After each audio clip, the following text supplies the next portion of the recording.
សួស្តីអ្នកទាំងអស់គ្នាថ្ងៃនេះខ្ញុំនឹងមកលេងនៅតំបន់មួយកន្លែងដែលមានឈ្មោះថាអូតង់ស្ថិតនៅក្នុងខេត្តកំពង់ស្ពឺក្បែរទឹកធ្លាក់ជ្រាវតើមានទេសភាពយ៉ាងណាខ្លះយើងអាចទៅទស្សនានៅវីដេអូនេះទាំងអស់គ្នា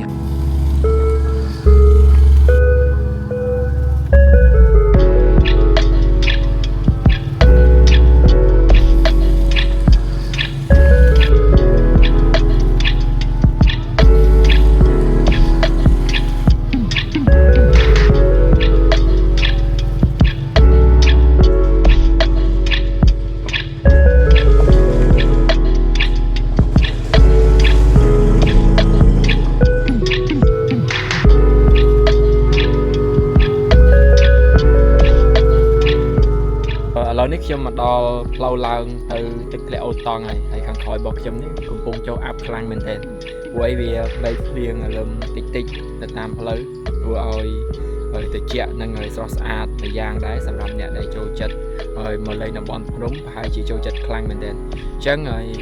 យើងនឹងធ្វើដំណើរទៅមុខទៀតនេះផ្លូវដែលយើងត្រូវធ្វើដំណើរទៅបាទតោះទៅតាមឡានបន្ត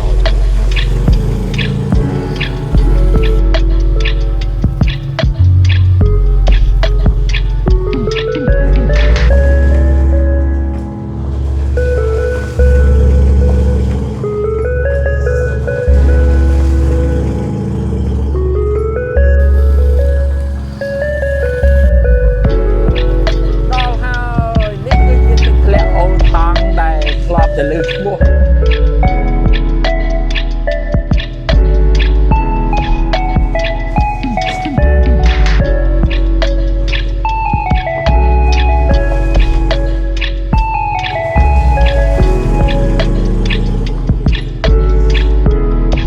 ឡូវនេះយើងមកដល់នៅទឹកធ្លាក់អូតង់ហើយនេះផ្លូវទៅកន្លែងយើងត្រូវរៀបចំញ៉ាំអី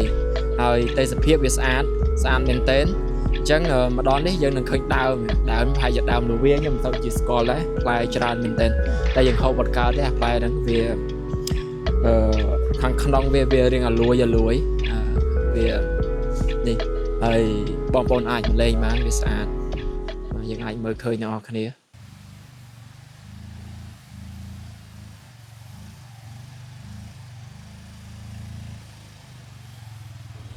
ឥឡូវនេះខ្ញុំបានមកដល់នៅកន្លែងដែលខ្ញុំចង់សម្រាកប៉ុន្តែនៅផ្លូវដែលកន្លែងទីទៅហ្នឹងគឺមានថ្មនិងទួលតិចតួចហើយអ្វីដែលនឹកស្មានមកដល់នោះគឺគ្រាន់តែមកដល់កន្លែងភ្លៀងគឺភ្លៀងធ្លាក់ខ្លាំងមែនទែនវារលឹមតាំងពីព្រឹកតែពេលខ្ញុំមកដល់ហ្នឹងក៏ភ្លៀងធ្លាក់រៀងខ្លាំងជាងព្រឹកមិញមើលទៅមួយយ៉ាងដែរនៅពេលដែលភ្លៀងធ្លាក់អញ្ចឹងវាត្រជាក់វាមិនសូវក្តៅជាមួយនឹងទេសភាពបែបព្រៃភ្នំហើយមានទឹកអូរអញ្ចឹងទៀតហើយទោះបីជាធ្វើដំណើរឆ្ងាយប៉ុន្តែក៏វារៀងមិនសូវហត់ប្រហែលដែរព្រោះមកដល់នឹងឮសំឡេងទឹកអូរផងឮសំឡេងសត្វយំផងវាធ្វើឲ្យអារម្មណ៍មួយរៀងស្រស់ស្រាយបន្ទាប់មកខ្ញុំក៏បានរៀបចំនៅកៅអីដើម្បីរៀបចំធ្វើម្ហូបព្រឹកមិញហ្នឹងហើយហូបបាយនៅតាមផ្លូវហ្នឹងរៀងមិនសូវជាបានច្រើនហើយធ្វើដំណើរឆ្ងាយក៏រៀងអស់កម្លាំងដែរអញ្ចឹងហើយរៀងហេវឥឡូវហ្នឹងយើងទៅមើលហើយការធ្វើម្ហូបរបស់ខ្ញុំទាំងអស់គ្នា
ហើយបងប្អូនមើលវាស្អាតមែនតែន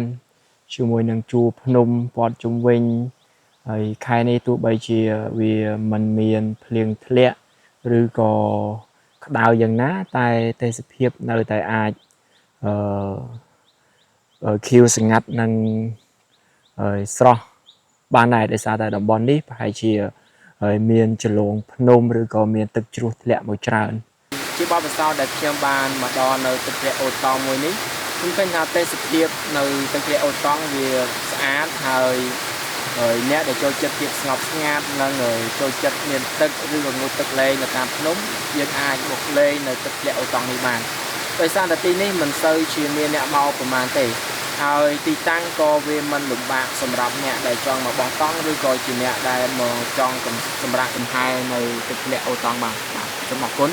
ហើយនេះជាវីដេអូបញ្ចប់របស់ខ្ញុំជួបគ្នានៅវីដេអូក្រោយ